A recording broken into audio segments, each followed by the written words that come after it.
Բարի երեկո, Ազատության ուղիղ եթերում լրատվական կենտրոնն է, դիտեք այս ծրագրում։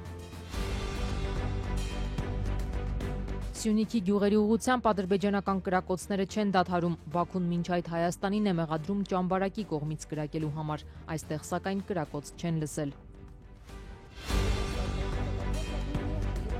Իրանի նախագահը ադրբեջանական լրատվամիջոցին տված հարցազրույցում կոչ է արել տարածաշրջանում հարգել միմյանց տարածքային ամբողջականությունը։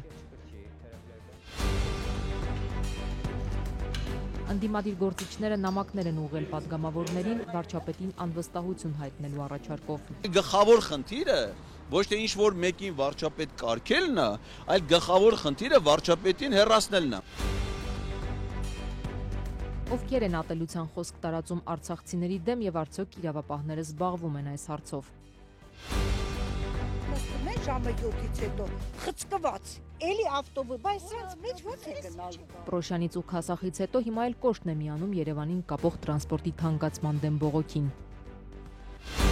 Благодарю вас за активную. Ռուսաստանի նախագահ Վլադիմիր Պուտինը կրկին ժամանակավոր երրորդյա հրադադար է հայտարարում մայիսյան տոների առթիվ, մինչ այդ ուկրաինական բնակավայրերը հրթիռակոծվում են։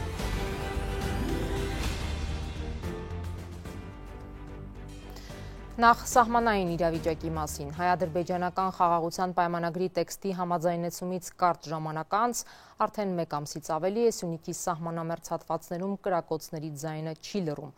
Խնածախում եւ Խոզնավարում գիշերները լուսացնում են անհանգիստ գնդակներից, որոշներն անգամ բնակիչների տներին են հասել։ Ադրբեջանն էլ իր հերթին պարբերաբար Հայաստանին է մեղադրում իր ուղղությամբ կրակելու համար։ Այսօր էլ Բաքուն հայտարարություն է արել, որ այս անգամ իբր ճամբարակի կողմից են հայերը կրակել։ Հայաստանն ինչպես ամեն անգամ այսօր էլ հերքել է ադրբեջանական տեղեկությունը եւ հիշեցրել առաջարկը հրադադարի խախտման դեպքերի հետաքննության մեխանիզմ ստեղծելու մասին։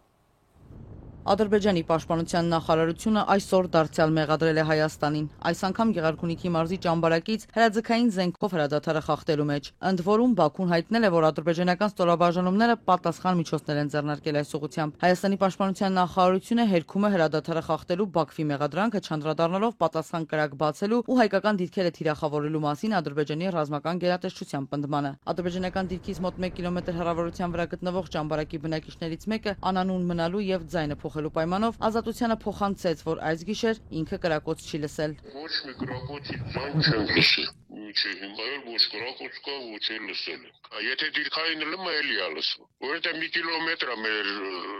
ոստերը մեր բանը իրանց է հեռավորությամբ։ Փոխարենը կրակոցները նույն տեմպով շարունակվում են ադրբեջանական դիրքերով շրջապատված Սյունիքի մարզի Խնածախ ու Խոզնավար գյուղերում։ Խոզնավարում անցած օրերին էլ պատկերը գրեթե չի փոխվել, փոխանցեց վարչական ղեկավար Վահան Զաքյանը։ Նույն ձևի է։ Այսինքն երբեմն կրակում են, ճիշտ եմ հասկանում։ Գյուղի ուղղությամբ թե դիրքային կրակոցներ են։ Չէ, դիրքային բարձր։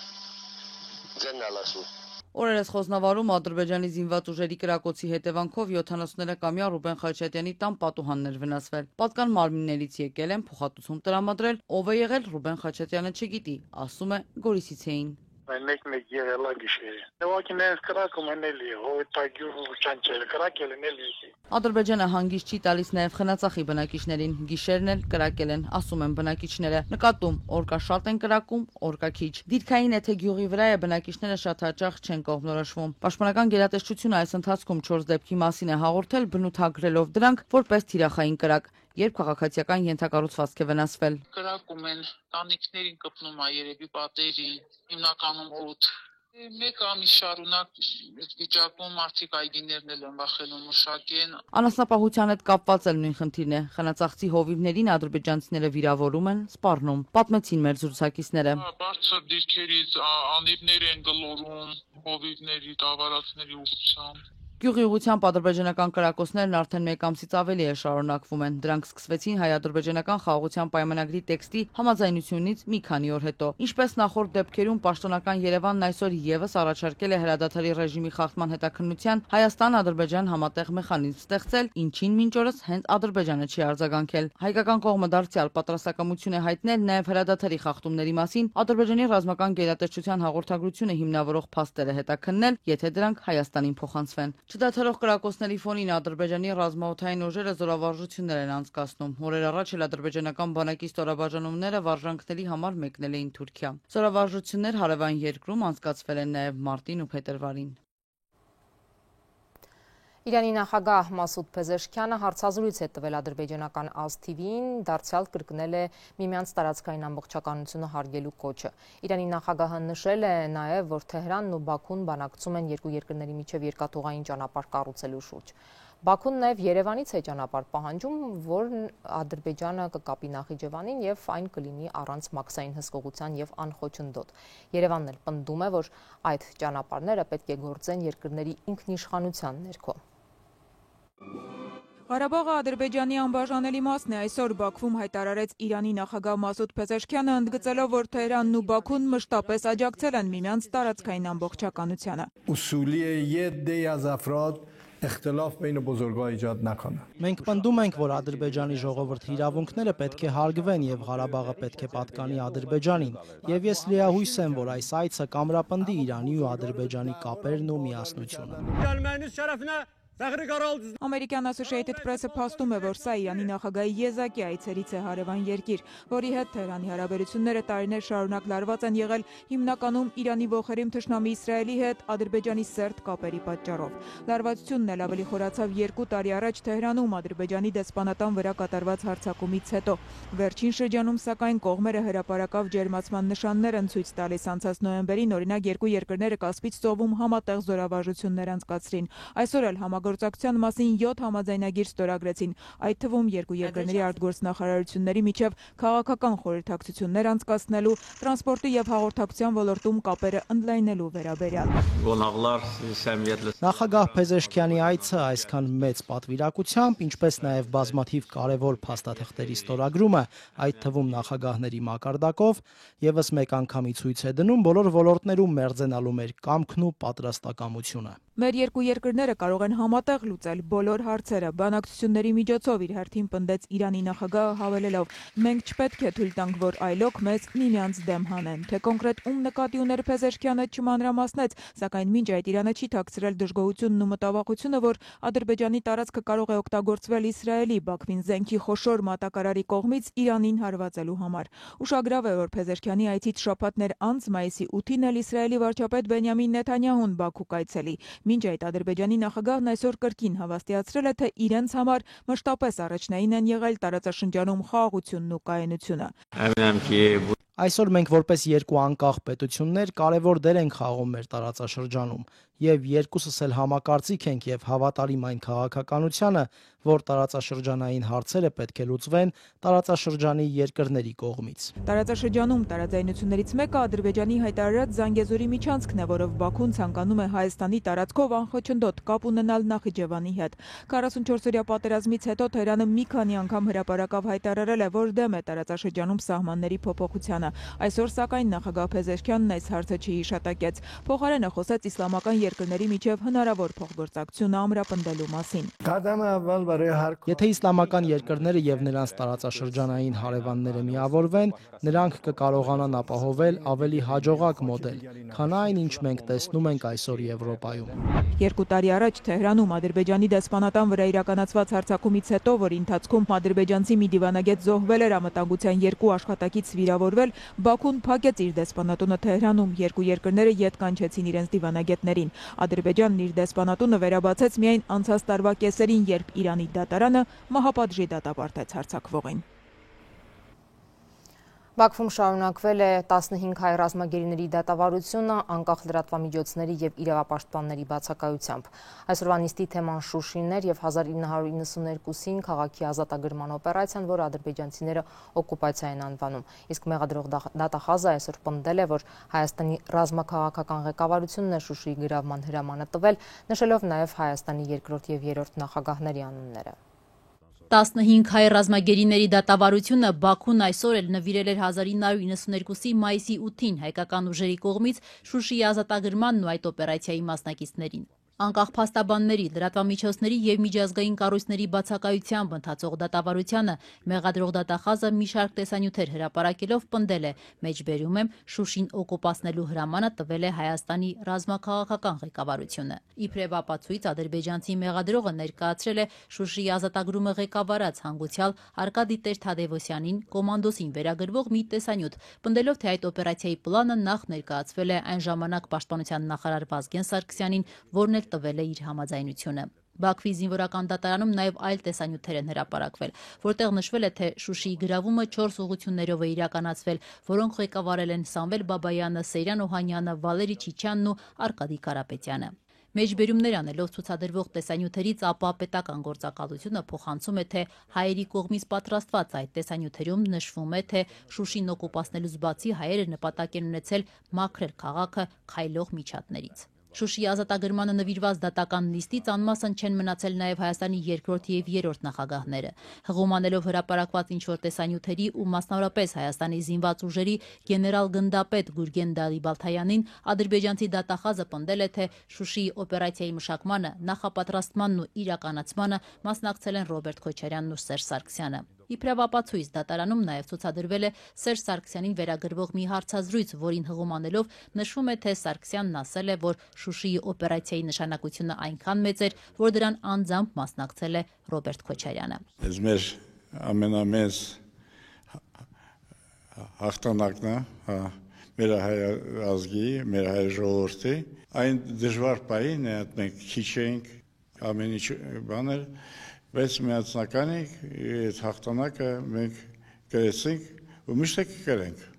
Շուշին հայկական ուժերն ազատագրել են 1992 թվականի մայիսի 8-ի լույս 9-ի գիշերը։ Այդ օպերացիան Ղարաբաղյան առաջին պատերազմի համար շրջադարձային նշանակություն ունեցավ, քանի որ Ադրբեջանը հենց Շուշիից էր պարբերաբար հրետակոծում մայրաքաղաք Ստեփանակերտը։ Հարսանիք լեռներում ծածկաննով ռազմական օպերացիան, որ ղեկավարում էր Արկադի Տեր-Թադևոսյանը, իրականացվել է միանգամից 4 ուղղություններով։ Արդեն մայիսի 9-ի առավոտյան կոմանդոսին Տեր-Թադևոսյանին զեկուցվել է, որ քաղաքը Լեռնային Ղարաբաղի ինքնապաշտպանական ուժերի ձեռքերում է։ Դա փաստ է, որ այդ շինծու դատավարությունը նրա համար է նաև, որ տարբեր տիպի, տարբեր դրվագներով փորձել ուժային մեթոդներով տվյալներ կորզել իրենց վրայից հանցագործի պիտակը Հայաստանի վրա դնելու համար։ 1992-ի մայիսին Շուշիի ազատագրմանը մասնակցած Հայաստանի պաշտպանության նախկին նախարար Սեյրան Օհանյանն ընդգծում է, Բաքուն, որ այսօր հանցագործի իր պիտակը փորձում է բարթել հայ ժողովրդի վրա, Արցախի ինքնորոշմանը պատասխանեց պատերազմով եւ ադրբեջանական տարբեր բնակավայրեր վերածելով ռազմական հենակետերի թիրախավորեց մայրաքաղաք Ստեփանակերտը։ Այդպիսի մի հենակետի էլ վերածվել էր Շուշին։ Ստեփանակերտ մայրաքաղաքը, որտեղից որ իրականացվում էր ամբողջ Արցախի հանրապետության կառավարումը, կենսագործունեության ապահովումը գտնում էր անընդհատ ռմբակոծության, անընդհատ հարվածի տակ եւ ողջ ժողովուրդը նկուղներում էր։ Եվ Արցախի իշխանությունը որոշում ընդունեց այդ ռազմական հենակետերից ձերբազատվել, այսինքն ճնշել այդ ռազմական հենակետերը։ Իդեպ մեջ բերելով Գուրգեն Դալիբալթայանի ինչ-որ մի տեսանյութ, պնդում են, որ ըստ դրա նա խոստովանել է, որ այդ նախապատրաստմանը Շուշիի օպերացիայի մշակմանը, նախապատրաստմանը իրականացմանը մասնակցել են Ռոբերտ Քոչարյանն ու Սերժ Սարգսյանը։ Կարող ենք ասել, որ հեռահար նպատակը Բաքվի, Ալիևի այն է, որ առանձին մեղադրանքներ ներկայացվեն Հայաստանի նախկին նախագահներին, նաև ռազմաքաղաքական ղեկավարներին։ Հիմա իրենք այդպես մեղադրանքներ ներկայացնելու են բոլորին, ովքեր որ մասնակցել են Արցախի եւ Արցախի ժողովրդի ինքնապաշտպանական բոլոր գործողություններում։ Հիմա Հայաստանի ղեկավարությունը, եթե խելամիտ գտնվի, իսկ դա մենք չենք տեսնում, հակառակը պետք է տեղի ունենա։ Այսինքն ինչ պետք է անի, պետք է հայտարարություններ լինեն այս դատավարություններից, ամեն դատավարություն։ Հայտարարություններ լինեն, պետք է միջազգային այդ հայցերին տեր կանգնեն։ Իդեպ 15 հայ ռազմագերիների դատավարությունը Բաքուն օգտագործում է Հայաստանի ռազմաքաղաքական ղեկավարությանը տարբեր մեղադրանքներ ներկայացնելու նպատակով։ Վերջին դատական նիստերը, որ նվիրված էին Խոջալու իրադարձություններին, մեղադրող ադրբեջանցի դատախազը կրկին Հայաստանի ռազմաքաղաքական ղեկավարությանն էր մեղադրել այսպես կոչված ցեղասպանություն իրականացնելու համար։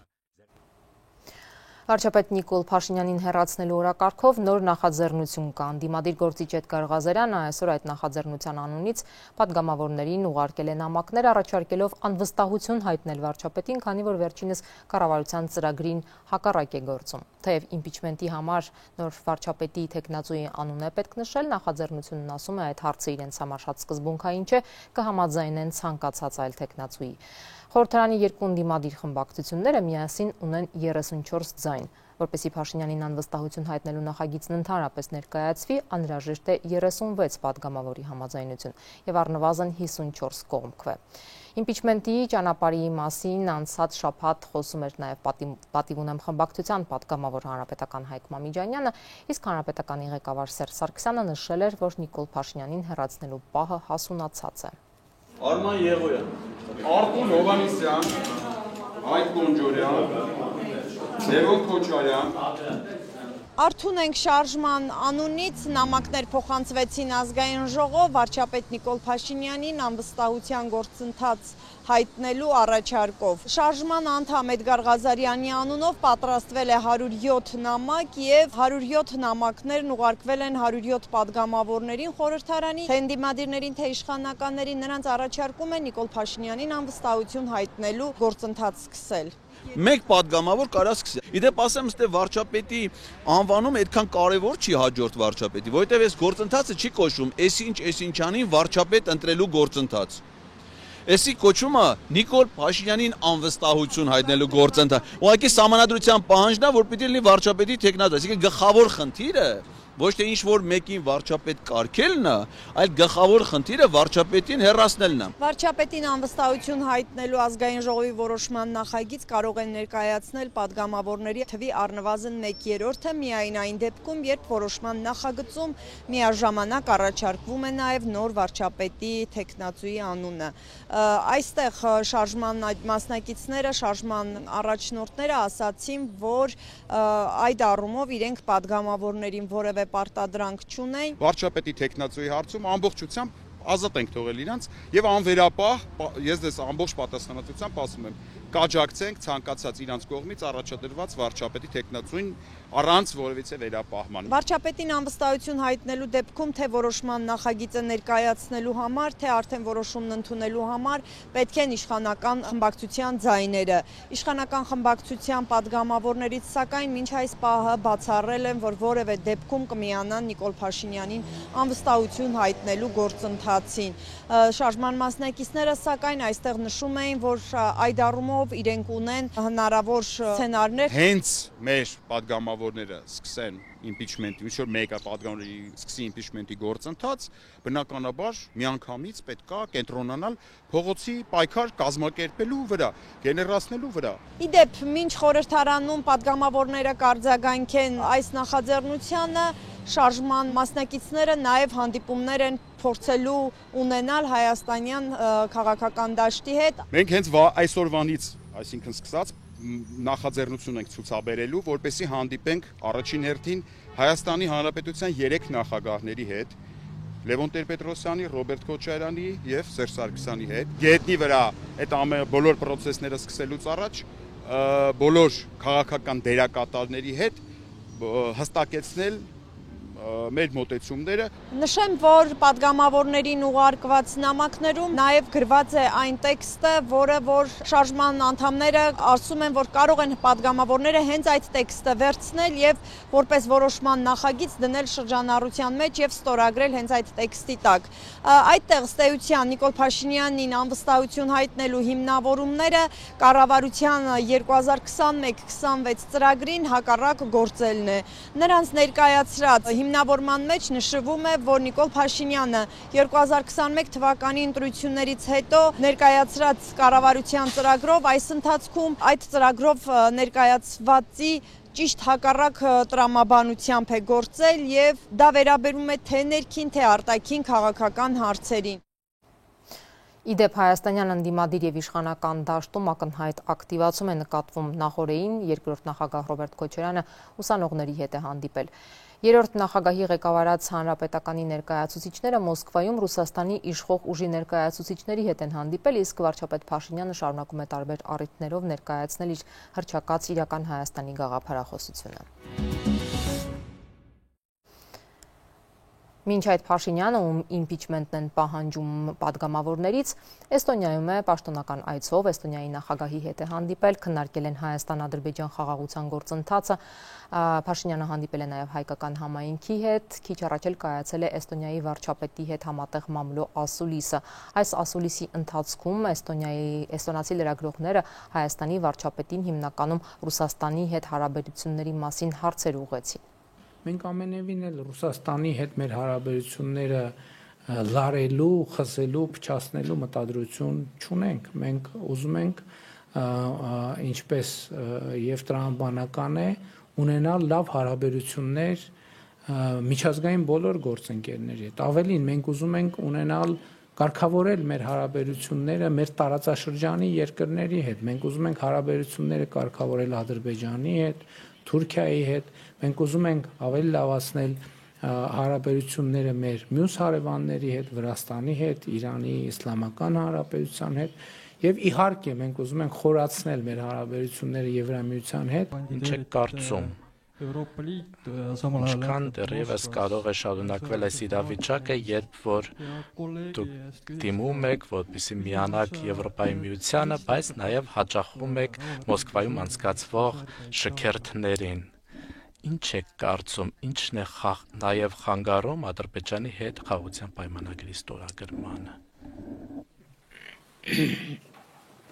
Գիտեք, ես արդեն ասացի, որ մենք խնդիր չենք դնում հարաբերությունների վատացման որևէ ուղղության։ Ինչ վերաբերվում է Ադրբեջանի հետ խաղաղության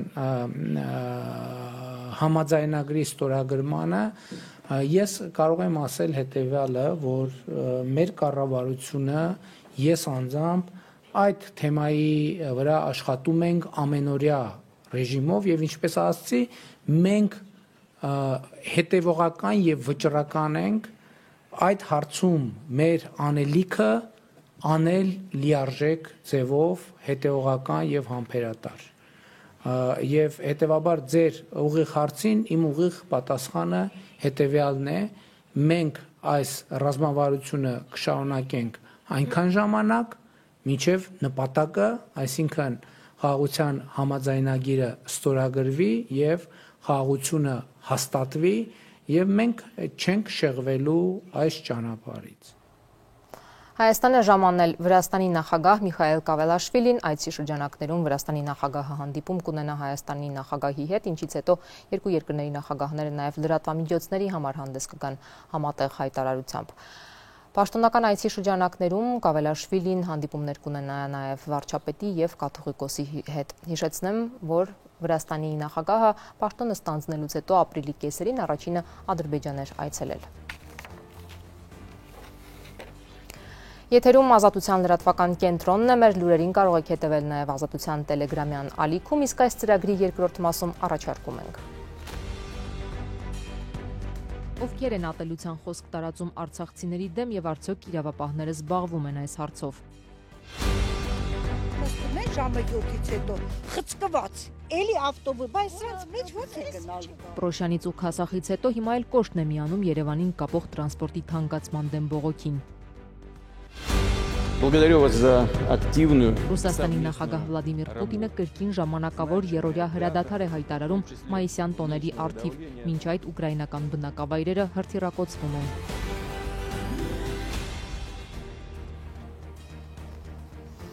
Հայաստանյան սոցցանցերում ավելի եւ ավելի նկատելի է արցախցիների թիրախավորումը, հատկապես այն բանից հետո, երբ արցախցիները Ազատության հրապարակում բողոքի նստացույց սկսեցին սոցիալական եւ քաղաքական պահանջներով, երբ կառավարությունը որոշեց զգալի կրճատել նրանց բնակվարձի աջակցության ծրագիրը։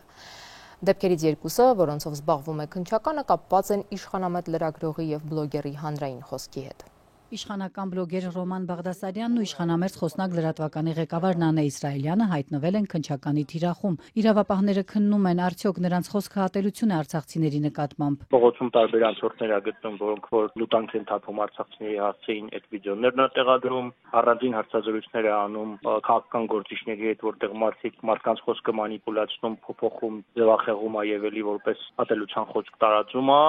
Խոսնակի դեպքում միայն արցախցիներին չի վերաբերվում, նաեւ գյումրեցիներին։ Քննչականից չեն մանրամասնում, թե բացի քրեական գործի հարուցումից ինչ քննչական գործողություններ են արել, հարցաքննել են նրանց ու մեղադրյալ են, թե ոչ։ Հանցագործության մասին հաղորդում ներկայացրած Մտքի ուժը կազմակերպության ղեկավար Արամ Աղաբեկյանը եւս դեռևս տեղեկություններ չունի։ Ռոմանի մասով հետաքրքիրային է, որ ինքը այդպես ցուցադրական ցույց տալու համար, որ ես թքած ունեմ ամեն ինչի վրա, անմիջապես վարույթ նախաձեռնելուց հետո եւս 3 հատուցի գրառում է արել։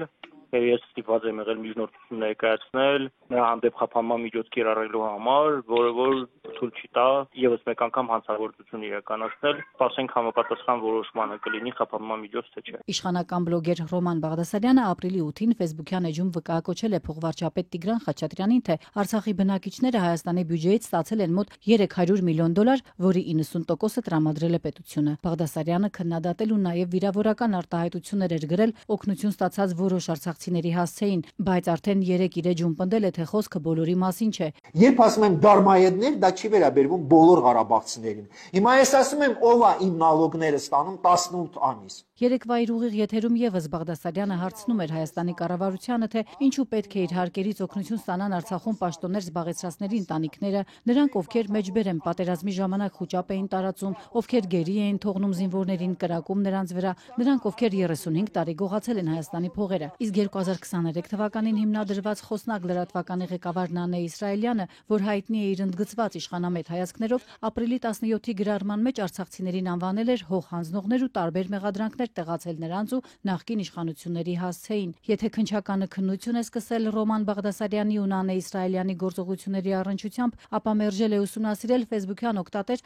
Արսեն Արշակյանի գրառումը։ Այս օգտատերը, որի էջում նշված է, թե իբր Նյու Յորքում է բնակվում, զբաղված է իշխանության գովքով ու ընդդիմության պարսավանքով։ Ըստ Մետաքսիկի Ղարաբաղցիքի 30%-ը լքել է Հայաստանը։ Աստված տա երբեք չվերադառնանք ու շարունակական լինի։ Գրառումը հավաքում է 573 հավանում, 228 մեկնաբանություն եւ 25 հոգի կիսում է այդ գրառմամբ։ Փաստաբան Ռոման Երիցյանն էր դիմել քննչական կոմիտե։ Քննիչը սակայն եզրահանգել է, որ Հայաստանից արցախցիների հեռանալու փաստով հրճվող Արշակյանի գրառումն իր մեջ չի պարունակում ոչ ատելություն, ոչ թշնամանք։ Վստահեցնում եմ բոլորին, որ դատարանը կայացնելու է բողոքը բավարարելու, եթե դատարանը չապա վերջնական այդպիսի որոշում քննիչ կամ վճռաբեկ դատարանի կողմից կլինի եւ մենք կունենանք այս կոնկրետ այս հայտարարության հիման վրա առնվազն նախաձեռնված քրեական վարույթ։ Արցախցի փաստաբան Երիցյանը քննիչի այս որոշումը համարում է ոչ իրավաչափ եւ այն արդեն բողոքարկել է։ Կոնկրետ պարագայում անձի արարքում միանշանակ արկա են այդ հանցակազմի տարերը եւ այդպիսի նախնական գնահատական կարելի էր տալ եւ հետեւաբար վարույթ նախաձեռնելն այս պարագայում այլընտրանք չուներ, բայց դե քննիչը իրեն դնելով լեզվաբանի տեղ հայտարարել է, որ այդ խոսքերի իր մեջ չեմ պարունակում ճշնամանք կամ, չգիտեմ, ատելություն քարոզելուն ուղղված ինչ որ խոսքեր։ Փաստաբանին ուղարկված մերժման տեքստում քննիչը գրել է, որ քաղաքական խոսքի համատեքստում ասված վիրավորական, ցնցող եւ անհանգստություն պատճառող խոսքը չի կարող արգելվել, եթե ատելություն չի պարունակում, եւ եզրակացրել է, որ չկա հանցակազմ։ Փաստաբանը սակայն հարցնում է, ինչու է քննիչն առանց քննության նման գնահատական տվել, պետք է քրեական գործ հարուցեր, հետո պարզեր դա։ Օրենսդիրը պարտադիր է համարում քննիչի համար վարույթ նախաձեռնելու գործողությունը բոլոր այն դեպքերում, երբ որ ներկայացում է պաշարիչ հաղորդում։ Կոնկրետ պարագայում իմ կողմից ֆիզիկական անձի կողմից ներկայացվել է հաղորդում, այսինքն քրեական գործ հարուցելու առիթը կար։ Մինչ Երիցյանը պնդում է, եթե թշնամանքի ու ատելության թիրախում իշխանավորները լինեին, իրավապահները ակտիվ կլինեին մեղավորներին բացահայտելու հարցում, քննչական կոմիտեից ազատությանը փոխանցեցին։ Փաստաբանի մեջ բերած հրապարակման բովանդակությունը չի պարունակում որևէ արտահայտություն, որին ողջամտորեն կարող է տրվել նախնական իրավական գնահատական։ Երևանին մոտ նորանոր բնակավայրեր են միանում տրանսպորտի թանկացման դեմ բողոքին, բայց այս դեպքում խոսքը 150 դրամների մասին չի, այլ այդ համայնքները Երևանին կապող տրանսպորտի։ Քասախի եւ Պրոշյանի բնակիչներն են բողոքով արդեն մի քանի անգամ մայրուղի փակել, երեկվանից նրանց միացել է նաեւ Կոշը։ Կատարված փոփոխությունները իրենց կյանքը շատ են բարդացրել եւ թանկացրել։ Նոր միկրոավտոբուսները, որ կառավարությունը հների փոխարեն է առաջարկում, մարդիկ բոյկոտում են։ Պրոշյանի նոր 277 համարի միկրոավտոբուսները շատ ակտիվ երթևեկում են Պրոշյան-Երևան երթուղով, բայց առանց որևէ ուղևորի։ Չգիտեմ, ես ինչ իմանամ, ես կոնկրետ չեմ կարող ասեմ, ինչ չեն նստում, ինչի են նստում։ Վարորդ Արարատ Քերոփյանը տարակուսում է նոր միկրոավտոբուսներ են մաքուր, սիրուն, ինչու չեն նստում։ Ինքն հա 5-րդ անգամ է Պրոշյանից Երևան ու հակառակ ուղղությամբ վարելու։ Առավոտից ընդամենը 4 ուղևորի է տեսել։ 2 տարել եմ, 2 բերել եմ։ Ու իրանք արդեն իրաց տպավորությունը ուրիշ է եղել։ Փոխարենը ուղևորներով բեռնված երթևեկում է 25 համարի մայրաքաղաքային ավտոբուսը։ Նույն պատմությունն է հարևան Քասախում։ Նոր միկրոավտոբուսները դատարկ պտտվում են 59 համարի ավտոբուսը Երևան է տանում բերում ուղևորներին։ Մայրաքաղաքին կպած այս երկու համայնքներում մի քանի շաբաթ է բողոքի ակցիաներ են, որին հիմա լուռ բոյկոտն է հետևել։ Պատճառը տարածքային կառավարման նախարարության որոշումն է, այս համայնքներին պիտի սպասարկեն 3 տարի առաջ մրցույթում հաղթած մուլտիտրանսպորտ ընկերության միկրոավտոբուսները։ Իսկ երևանյան ավտոբուսները համայնքներ մտնելու իրավունք չունեն, մայրուղուց կպտտվեն հետ կգնան։ Մարդկանց դժգոհության պատճառն այն է, որ նոր միկրոավտոբուսները նախ հարմարավետ ավտոբուսներ չեն, հետո ավելի թանկ են, հետո դրանք գնում են մինչև Աջափնյակ ֆիզիկա ինստիտուտի խաչմերուկ, իսկ օրինակ Պրոշյանի 25 համարի ավտոբուսը մետրոյի բարեկամության կայարանով բարձրանում է մինչև Մոնումենտ, այսինքն Պրոշյանցի ուսանողը կամ աշխատողը մի քանի անգամ ավելի գումար պիտի վճարեն դասի կամ աշխատավայր հասնելու համար։ Ձեր չի տալիս նախ միջև ֆիզիկա, ձեր չի տալիս 50 դրամ ավել, հազիվ ավտոբուսեր տակ, ձմեռը տակ, ամառը հով, ինչի համար են ժողովրդին գցում կրակի մեջ, տեղ չկա։ Ավտոբուսի մեջ նստում են ժամը 7-ից հետո, խցկված, էլի ավտոբուս, բայց սրանց մեջ ո՞ց է գնալու գալու, իրանցից պրծում չեղա։ Պրոշյանցի այս կանայք հետևում են միկրոավտոբուսների դատարկ անցուդարձին ու պնդում բոյկոտը շարունակելու են, չեն օգտվելու։ Կառավարությունը որևէ նորամուծություն իրենց գլխին բարթելուց առաջ թող հաշվար կանի։ Պրոշյանից որևէ բու հասնելու համար ուսանողը որքան գումար ու ժամանակ պիտի ծախսի։ Չսովորեն, չաշխատեն, այստեղի 80%-ը դուրս են աշխատում։ Գյուղի կանգառում տրանսպորտի սպասողներ կային, ոչ ոք նոր միկրոավտոբուսի չէր սպասում։ Այնց տեղ է գնում, որ հարմար չի։ Կոմիտաս գնալու համար 2-3 հատ տրանսպորտ պետք է փոխենք, բայց ինքը միանգամից գնում է։ Ուսանող ունեմ, ուսանողական փաթեթ եմ վերցրել, ամսական 7650 դրամ եմ վճարում զեղչով էլի այդքան։ Հիմնականում ուսանողների համար է շատ հարմար 25-ը ու շատ մեղք են էլի։ Մի քանի տրանսպորտով պիտի նոր հասնեն դասի։ Դուք պատկերացնեք, որ ժամին պիտի դուրս գան, որ ժամին հասնեն դասի։ Համ իրանց համար է խնդիր, համ էլ ծնողների համար էլ է ծանր։ Մենք մարդ չենք, ավտոբուսի արժանի չենք, զայրանում է Պրոշյանցի Սամվել Սարգսյանը։ Կագազելը է մտնում են երա սխմում են, բայց ավտոբուսը կարում է շնչես, ժողովուրդը նորմալ նստում են, գազելը ոնց շարժվես։ Նույն տրանսպորտը չի, թո ավտոբուսը աշխատի, գազելը վերում ես կողքեստեր ինչ անես։ Մեր համբերությունը սահմանափակ է։ Քասախի ու Պրոշյանի բնակիչները արդեն մի քանի անգամ Երևան աշտարակ մայրուղին փակել են, հորդորելով կառավարությանը փոխել որոշումը նոր միկրոավտոբուսները թող մնան, բայց ավտոբուսները դուրս չգան համայնքներից։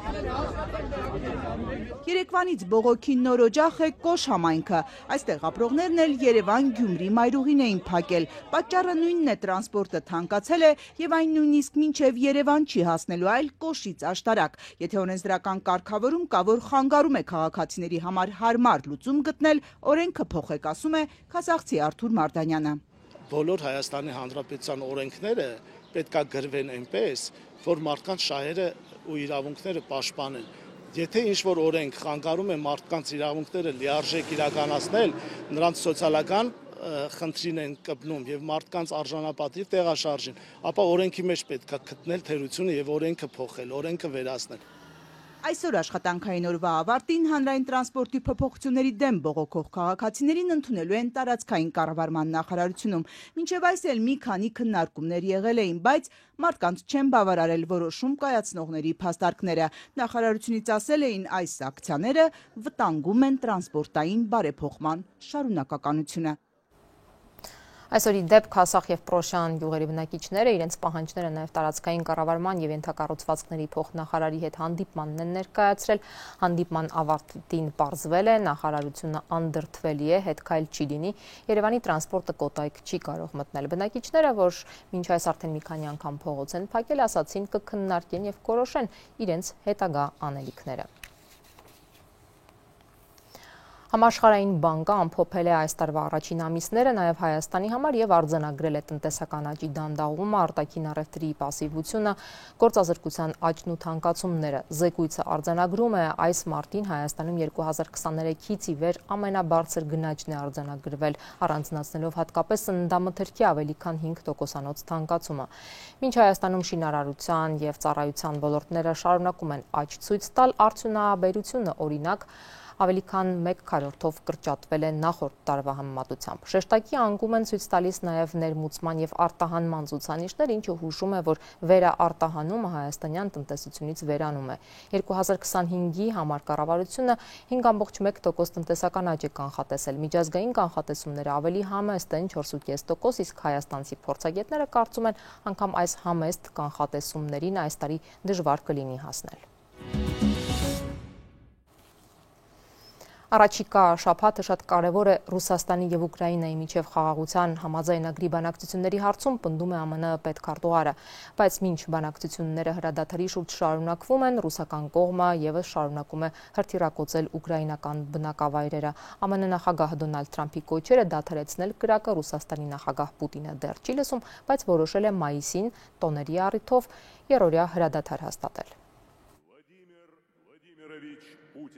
Ռուսաստանի նախագահը հաղթանակի օրվա 80-ամյակի առթիվ երրորդյա հրադադար է հայտարարել, որը կսկսվի մայիսի 8-ին եւ կտևի մինչեւ 11-ը։ Կրեմլը հայտարարել է, թե Ուկրաինան պետք է հետևի Ռուսաստանի օրինակին եւ զգուշացրել, որ այդ օրերին, երբ երկրում հանդիսավոր միջոցառումներ կանցկացվեն, հրադադարի խախտումները համարժեք պատասխան կստանան։ Վլադիմիր Պուտինը ժամանակավոր հրադադար էր հայտարարել նաեւ Զատկին։ Այդ ժամանակ կողմերը միմյանց մեղադրեցին այն խախտելու մեջ։ Եթե Ռուսաստանն իսկապես խաղաղություն է ուզում, ապա պետք է անհապաղ դադարեցնի կրակը, այլ ոչ թե սպասի մինչեւ մայիսի 8-ը, արձագանքել է Ուկրաինայի արտգործնախարարը։ Անդրեյ Սիբիգան սոցցանցում գրել է, որ Ուկրաինան պատրաստ է աջակցել երկարատև, կայուն եւ ամբողջական հրադադարի հաստատմանը։ Ինչու սպասել մինչև մայիսի 8-ը, եթե կրակը կարող է դադարեցվել հիմա եւ ցանկացած ամսաթվից սկսած 30 օր։ Այսինքն այն իրատեսական է, այլ ոչ թե միայն շքերթի համար։ Սպիտակ տան խոսնակն իր հերթին հայտարարել է, որ Միացյալ Նահանգների նախագահը հստակ ասել է ցանկանում է ոչ թե ժամանակավոր, այլ մշտական հրադադար։ Դոնալդ Թրամփի դժգոհությունը շարունակ աճում է թե Պուտինից, թե Զելենսկիից, հավելել է Քերոլայն Լևիթը։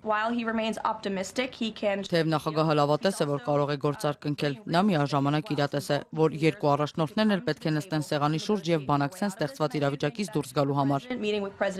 Մինչ այդ Թրամփն ինքն էր վերջին մեկ շաբաթում արդեն երկրորդ անգամ ռուս գործընկերոջը կոչարել դադարեցնել կրակն Ուկրաինայում եւ ապացուցել, որ ցանկանում է խաղաղություն հաստատել։ ԱՄՆ նախագահը հիասթափված է, որ անցած շաբաթ ռուսական կողմը հրթիռակոծեց ուկրաինական խաղաղ բնակավայրերը եւ հրադադարի շուրջ քննարկումներ էին ընթանում։ Ուզում եմ, որ նա դադարեցնի կրակոցները, նստի ու համաձայնագիր ստորագրի։ Կարծում եմ, առկա են համաձայնագրի ստորագրման պայմանները։ Սպիտակ տան ղեկավարը երեկ ասել է, թե Ուկրաինայի նախագահը համաձայն է պատերազմը դադարեցնելու դիմաց հրաժարվել Ղրիմից, մինչդեռ Վլադիմիր Զելենսկին նախկինում տարբեր առիթներով բացառել է դա, ասելով, որ այն կխախտի երկրի սահմանադրությունը։ Թրամփի այս հայտարարությունից հետո Զելենսկին Ղրիմի մասին չի խոսել։ ԱՄՆ պետքարտուղարն իր հերթին հայտարարել է, որ խաղաղության համաձայնագիրը պետք է կնքվի մոտ ապագայում եւ այս շաբաթը շատ կարեւոր է լինելու։ Մարկո Ռուբիոն NBC-ին տված հարցազրույցում կրկին ընդգծել է, Վաշինգտոնը չի կարող հավերժ միջնորդական ջանքեր գործադրել, եւ եթե համոզվի, որ դրանք արդյունք չեն տալիս, դուրս կգա գործընթացից։ Սա շատ կարևոր շաբաթ է լինելու։ Մենք պետք է որոշենք, արդյոք ցանկանում ենք շարունակել այս ջանքերը, թե ժամանակն է կենտրոնանալ այլ հարցերի վրա, որոնք որոշ դեպքերում նույնքան կարևոր են, եթե ոչ ավելի։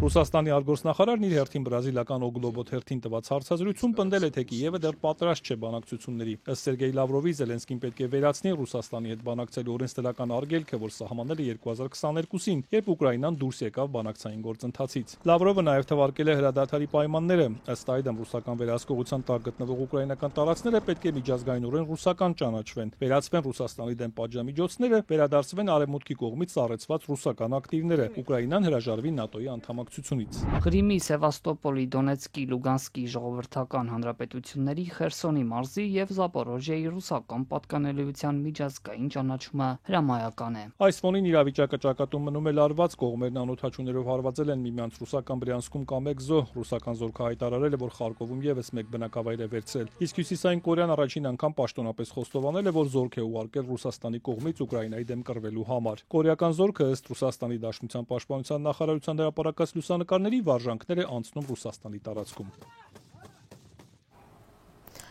Կոնկլավը կարդինալների հավաքը, որի ընթացքում տեղի կունենա Հռոմի նոր պապի ընտրությունը, կմեկնարկի մայիսի 7-ին, այդ մասին հայտնում է Reuters-ը, վկայակոչելով Վատիկանում իր աղբյուրները։ Կաթոլիկ եկեղեցու առաջնորդի ընտրությանը մասնակցելու իրավունք ունեն 80 տարեկանից ոչ բարձր 135 կարդինալներ, եկեղեցու ամենաբարձրաստիճան եպիսկոպոսները։ Ըստ ավանդույթի, կոնկլավը տեղի կունենա Վատիկանի Սիքստինյան կապելայում, որը այսօրվանից փակ է զբոսաշրջիկների համար հավաքի նախապատրաստման նպատակով։ Հռոմի 266-րդ պապ Ֆրանցիսկոսը վախճանվեց ապրիլի 21-ին 88 տարեկանում։ Անցած շաբաթ օրը կայացավ նրա հուղարկավորությունը։ Այսքանն էինք նախատեսել այսօրվա համար, նորություններին հետևեք ազատություն.am կայքեջում և սոցիալական մեդիայի մեր էջերում, իսկ լրատվական հաջորդ թողարկումը վաղը երեկոյան ժամը 8-ին է։ Հաջողություն։